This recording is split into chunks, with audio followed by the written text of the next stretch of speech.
Alors, à vitesse constante, si on augmente l'incidence du profil, la portance et la traînée augmentent. La traînée diminue, mais la portance augmente. La portance diminue, la portance augmente et la traînée diminue. Alors, déjà, il y en a que vous pouvez éliminer. Voilà. On sait que quand on augmente l'incidence, c'est ce que je viens de vous dire, on augmente la portance. Plus l'aile va être inclinée, plus on va avoir de portance. Donc déjà, celle qui dit que la portance diminue, vous pouvez la virer. Alors j'ai une proposition en D, une proposition en B. Oui, c'est ça. Donc la B et la D, c'est les mêmes en fait.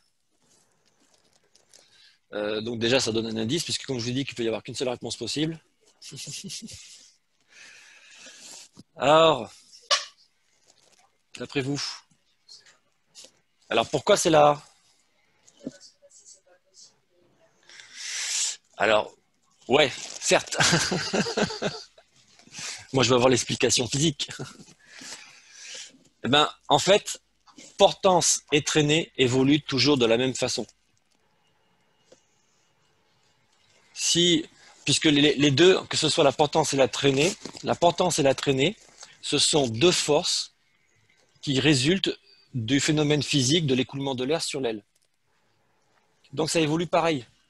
Si vous augmentez l'incidence, eh ben, vous augmentez la traînée, vous augmentez la portance, certes, mais malheureusement, vous augmentez aussi la traînée. Tout augmente. Voilà. Et donc tout le travail justement des ingénieurs, des aérodynamiciens, c'est de trouver des formes de profil qui font que on a le maximum de portance possible pour le minimum de traînée possible. Parce que justement, quand on augmente la portance, on augmente aussi la traînée. Donc ce qu'il faut, c'est avoir le plus de portance possible pour le moins de traînée possible. Pour avoir toujours la meilleure portance avec le moins de traînée possible. Mais malheureusement, tout augmente en même temps. Donc ça, il faut le retenir que voilà, les deux ont la même origine, hein. C'est le même phénomène physique. Sauf que simplement, la portance, c'est la partie dirigée vers le haut et la traînée, c'est la partie dirigée vers le bas de l'effort que ça génère sur l'aile. Donc c'est là A. Portance et traînée évoluent de la même façon. Alors, c'est facile à retenir, hein. Vous faites l'expérience, hein. Si vous, quand vous êtes en voiture, vous ouvrez un peu la fenêtre, vous passez votre main et vous mettez votre main. Alors attendez, je vais mettre la vidéo, la caméra pour que. Non, je peux le faire directement là-bas. Je peux le faire là. Vidéo. Voilà. Bim. Donc vous passez votre main par la fenêtre et vous mettez votre main. La fenêtre est ici, là, comme ça. Donc vous sortez votre main et vous mettez votre main avec un léger à plat. À plat, elle ne va pas se faire aspirer ni vers le haut ni vers le bas à peu près. Et si vous commencez à tourner, vous mettez votre main, vous essayez votre main légèrement bombée comme ça, pour faire un profil. Et vous tournez légèrement votre main. Ben, vous allez voir que petit à petit, au fur et à mesure que vous tournez votre main, donc si je vous fais comme ça fait ça, vous tournez votre main, en fait, vous donnez de l'incidence. Et vous allez voir que votre main, elle va se faire aspirer vers le haut, comme une aile. Mais en même temps, plus vous allez mettre de l'incidence, plus vous allez sentir que ça va tirer ça va tirer votre main. Voilà, parce que voilà, vous augmentez la portance, mais la traînée aussi. Donc la traînée, je rappelle, c'est la force qui vous retient, qui vous tire vers l'arrière. Donc les deux sont indissociables. Et vous pourrez voir le phénomène de décrochage. Si vous faites ça, vous verrez que quand vous mettez votre main à peu près à 16-18 degrés, ben d'un seul coup, votre main va faire comme ça. Voilà. Vous pouvez le faire avec votre main, hein, en voiture.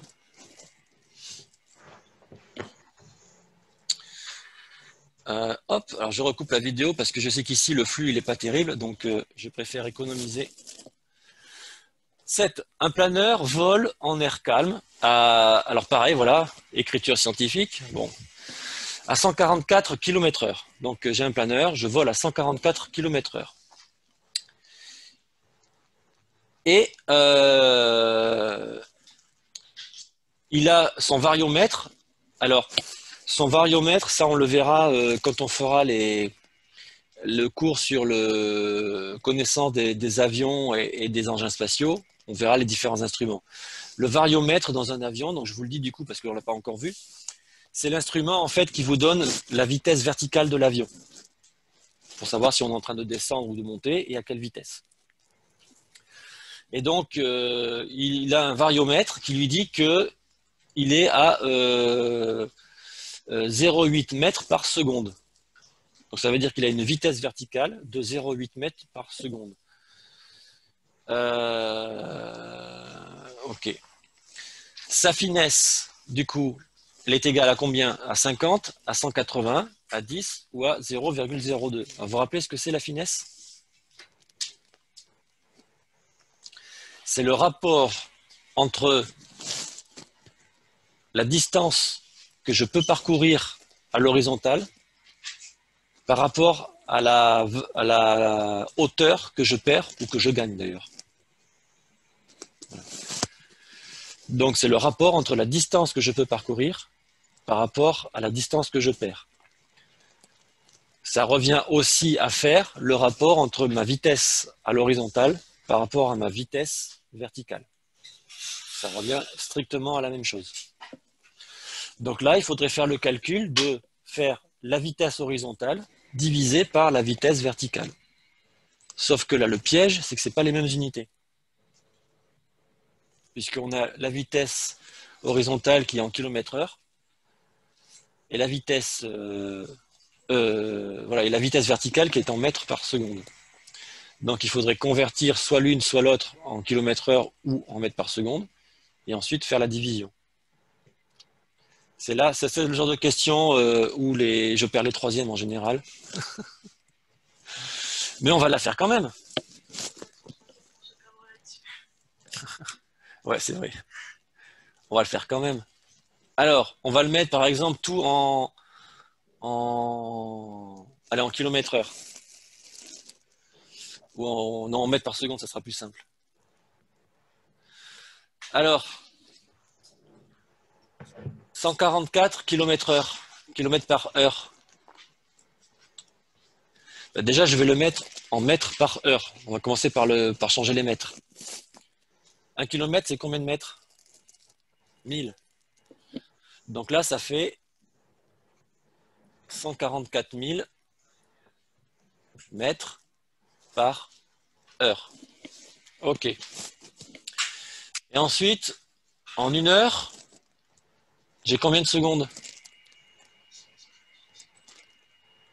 Donc en 1 heure, j'ai 60 minutes. Et dans 1 minute, j'ai 60 secondes. Donc bon, ça va s'arrêter. Donc dans 1 heure, j'ai 60 fois 60 secondes. 6 fois 6, 36, ça fait 3600. Donc 1 heure, c'est 3600 secondes. Du coup, si en 1 heure, je fais 144 000 mètres, en 1 seconde, je vais faire 3600 fois moins. Puisque 1 seconde, c'est 3600 fois plus petit qu'1 heure. Donc, si je fais 144 000 divisé par 3600, ça va me donner ma distance en mètres par seconde. Alors, il y en a qui sortent une calculatrice, donc 144 000 divisé par 3600, ça fait combien? Ça fait 40 mètres par seconde. Donc en fait, 140 km/h, c'est en fait 40 mètres par seconde. Donc ça veut dire qu'en 1 seconde, mon planeur, donc en 1 seconde, mon planeur à l'horizontale, il va faire 40 mètres, d'accord? Puisqu'il vole à 40 mètres par seconde. Mais en vertical, il va chuter de 0,8 mètres. Voilà. Et donc, je vous rappelle que la finesse, c'est le rapport entre,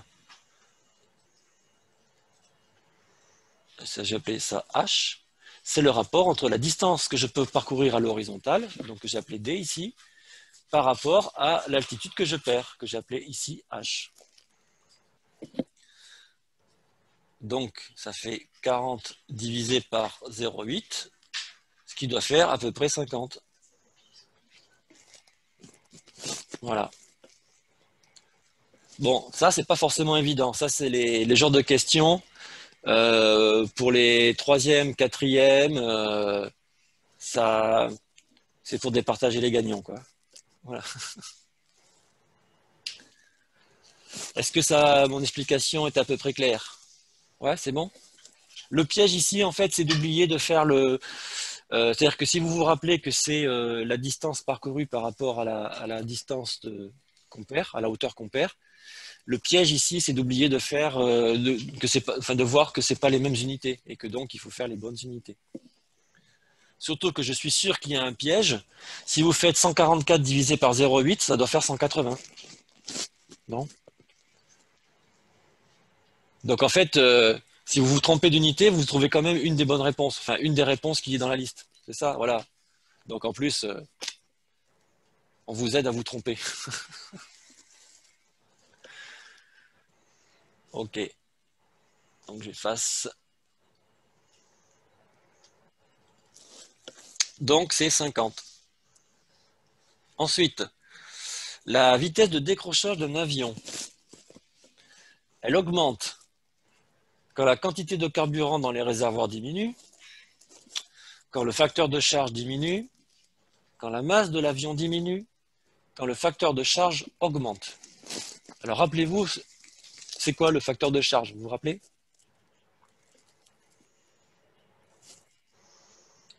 Le facteur de charge, c'est le nombre multiplicateur de votre poids apparent par rapport à votre poids réel. Quand on est ici sans bouger, assis sur notre chaise, eh ben, on a un facteur de charge de 1. C'est-à-dire qu'on ressent notre poids normal. Et si vous êtes dans un manège, si vous allez faire un tour sur Space Mountain, j'adore ce truc, moi. Donc vous allez à Space Mountain et à cause des virages dans tous les sens, etc., vous êtes écrasé dans votre siège ou au contraire soulevé ou au contraire complètement écrasé à gauche, complètement écrasé à droite. Ben, vous avez en fait l'impression, quand vous êtes écrasé dans votre siège, d'être, de peser une fois et demie, 2 fois, 3 fois plus lourd. Hein, vous êtes écrasé dans votre siège. Inès, elle est dans le coin. Il n'y a pas très longtemps. Inès était ici. Elle s'inscrit en fait. Elle s'est pour. Elle a eu son BIA. C'était l'année dernière, je crois, Inès, ou il y a 2 ans. Je ne me rappelle même plus. Non, c'est peut-être. Je ne sais plus quand c'était. Bon, ben là, elle s'est inscrite pour apprendre à piloter. Bon, quand elle était dans le coin, on est allé se faire un petit tour. Et puis, ben, on s'est fait un petit peu de virage en angle un petit peu élevé pour sentir le facteur de charge. Voilà, pour le fun. Il y a 2 ans, voilà, donc elle répond il y a 2 ans. Voilà. Donc le facteur de charge, c'est ça. C'est combien vous avez l'impression de peser parce que vous êtes écrasé dans le siège, par exemple. Et donc, la vitesse de décrochage, elle augmente, d'après vous, quand? Donc là, j'ai une proposition. C'est laquelle? C'est la D. La réponse D. Là, j'ai un autre D. Non? Sam se pose la question, se gratte la tête. Ah oui, merde, pardon. J'ai fait l'inverse. Alors effectivement, elle augmente quand le facteur de charge augmente. C'est quoi la vitesse de décrochage? C'est ça aussi qu'il faut savoir pour répondre à la question. La vitesse de décrochage, c'est la vitesse minimale à laquelle je peux faire voler mon avion pour qu'il puisse voler. Voilà.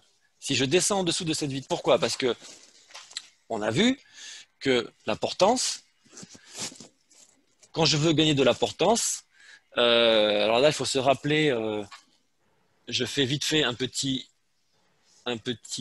oups, c'est pas ça que je voulais faire. Hop. Je vous rappelle la petite formule magique qu'il ne faut pas retenir pour le BIA, mais qui me permet, moi, de vous expliquer plein de choses. Je vous rappelle que la portance, c'est 1/2 de ρ. Alors, ρ, c'est la masse volumique de l'air. Donc, l'air, ça, c'est une constante. Hein, c'est 1,225 kg par mètre cube au niveau de la mer. Ça diminue au fur et à mesure qu'on monte, mais on s'en soucie pas.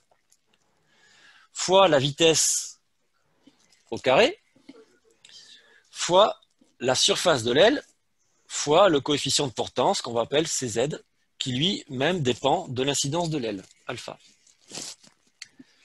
Si moins, donc le demi c'est une constante, donc je ne peux pas y toucher.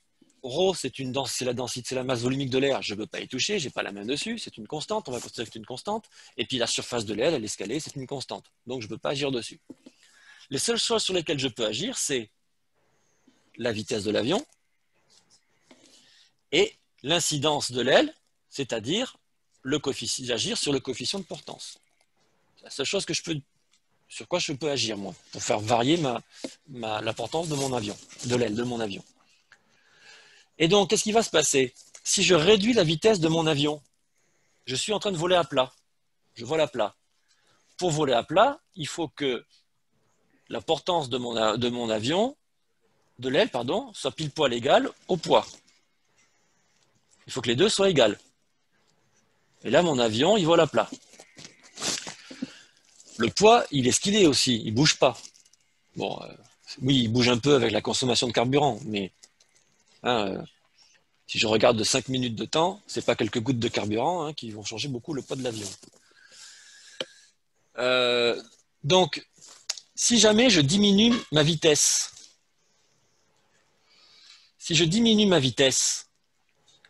et bien à ce moment-là, il faut que j'augmente pour compenser, pour conserver ma portance, il faut que je compense la diminution de vitesse en augmentant mon coefficient Cz, c'est-à-dire en augmentant mon incidence. Le problème, c'est que, rappelez-vous, mon coefficient de portance, en fonction de l'incidence, il a une forme comme ça. Il monte, puis au bout d'un moment, il arrive à un maximum, et d'un seul coup, ça décroche. J'ai plus de portance. Enfin, j'ai plus de coefficient de portance, ça décroche.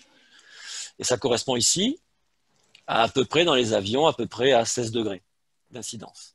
Donc, qu'est-ce qui va se passer? Moi, je suis en train de voler, et puis je vole à une certaine incidence. Donc, imaginons que je vole à cette incidence-là.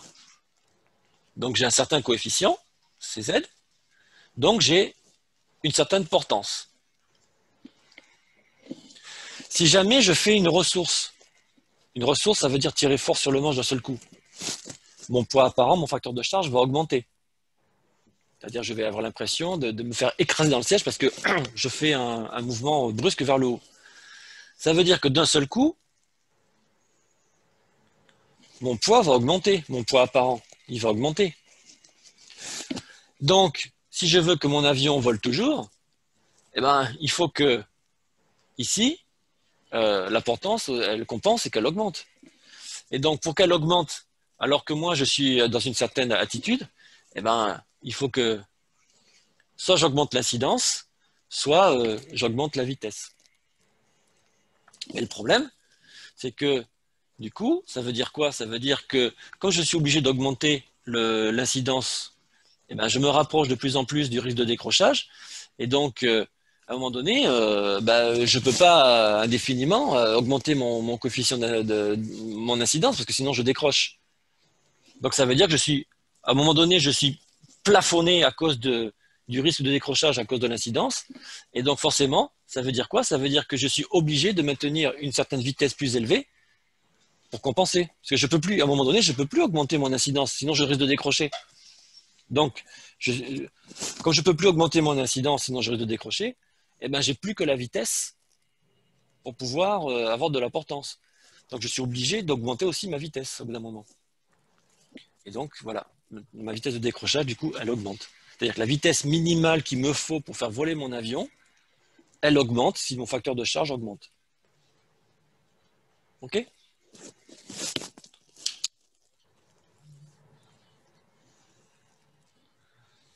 Je vais effacer tous les dessins et revenir en mode normal. Donc, la vitesse de décrochage d'un avion, elle augmente quand le facteur de charge augmente.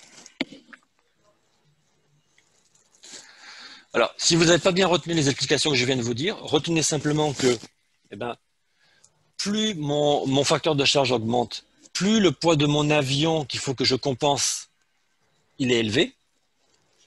Et donc, forcément, j'ai moins de marge de manœuvre pour pouvoir le faire voler. Donc, il faut que je vole plus vite pour avoir suffisamment de portance. Retenez ça.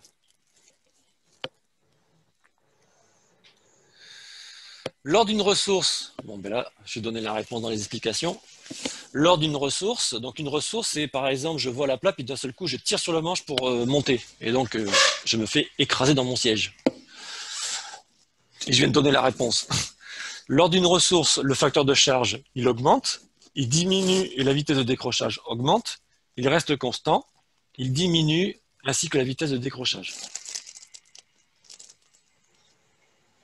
Il augmente. Quand je fais une ressource, j'ai l'impression d'être écrasé dans mon siège, c'est-à-dire j'ai l'impression de faire plus que mon poids réel. Donc, c'est parce que mon facteur de charge, il augmente.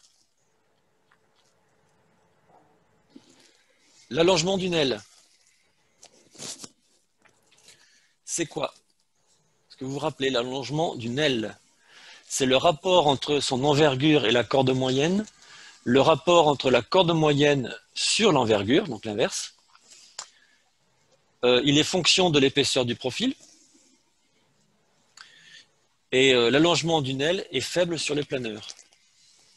Alors, il faut se rappeler. Là, par contre, il faut juste s'en rappeler. C'est une définition. Donc là, il n'y a pas d'explication, c'est une définition. Déjà, l'envergure, vous vous rappelez ce que c'est l'envergure? L'envergure d'un avion, c'est... Si je dessine un avion, vu de dessus, voilà, je vais avoir les ailes ici, comme ça.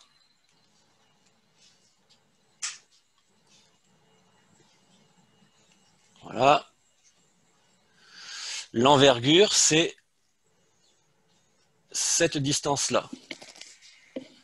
En fait, c'est la dimension des ailes, la longueur de l'aile totale. Donc ça, c'est l'envergure. Et la corde, c'est cette longueur-là.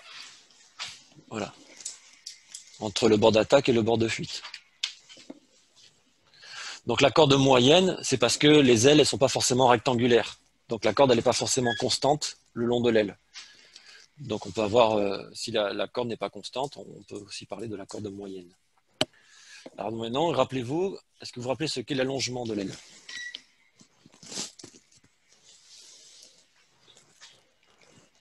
Alors l'allongement de l'aile, en ligne non plus, j'ai pas de réponse.